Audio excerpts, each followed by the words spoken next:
Welcome to the NTSC 5 and 5 series where I, Ashwin Krishnan, host amazing CISOs and stand out in NTSec.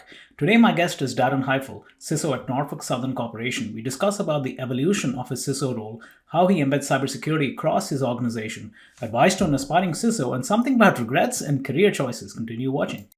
So Dan, how has your role as a CISO evolved over the past 3 to 5 years? Gosh, so our program really has grown from being sort of this separate standalone camp of InfoSec geeks where stuff gets, just pitched to now today it's an essential function of the business. It's got to be completely integrated. I mean, that's just an imperative today. And that comes with maturity of the program. And so I think that's a sign that our program is maturing and progressing. And I think we're doing a better job of delivering for the company that we're growing.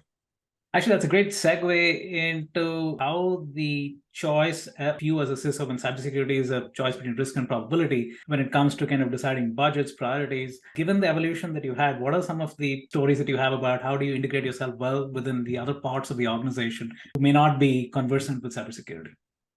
Well, let me back up. I'd say, first off, I think you have to throw probability out the window. The world is full of surprises, and the cybersecurity world really tends to be defined by those surprises. So it really comes down to business impact and exposure. How easy are you making it for somebody else to do what kind of damage? So that really comes down to very much understanding your business, very much understanding technology aside, at least information security technology aside, what is it that your company, your business absolutely fundamentally depends on doing? What are the few pieces of whether it's information or processes or whatever it is that will bring your business to a screeching halt? Finding those, identifying those, and wrapping sufficient protection around those, making sure that you're making it as hard as possible for somebody else to get to those things and possibly undermine them. What's one piece of advice you'd give to an aspiring CISO? Learn to talk the business. No one outside of your InfoSec geek friends has any idea what you're talking about. They probably view you as some kind of a witch doctor. Learn how to talk the language of the people who you are trying to provide security for. The more that they understand or believe that you have their interests in mind, that you are trying to protect what they know needs to be protected, the more they're going to help you, the more they're going to let you in, the more they're going to work with you, and the easier it becomes for everybody involved to all follow the right objectives. And switching to your personal side, what's one big life regret you have and why?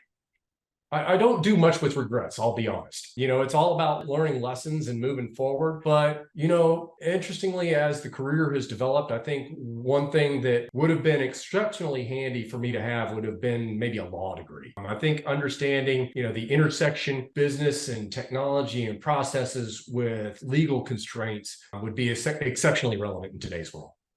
And last question, if you could have selected any other career choice, what would you have picked and why? A lawyer, for those very reasons. I think, the idea of researching how you can put together an argument or a position, and make a compelling case for what you need to accomplish or what needs to happen or what the right thing is, sounds very interesting to me. And it's an awful lot of, I think, how the CISO's job goes, in all honesty. Awesome. Thanks for your time, Dan. Awesome. Thank you.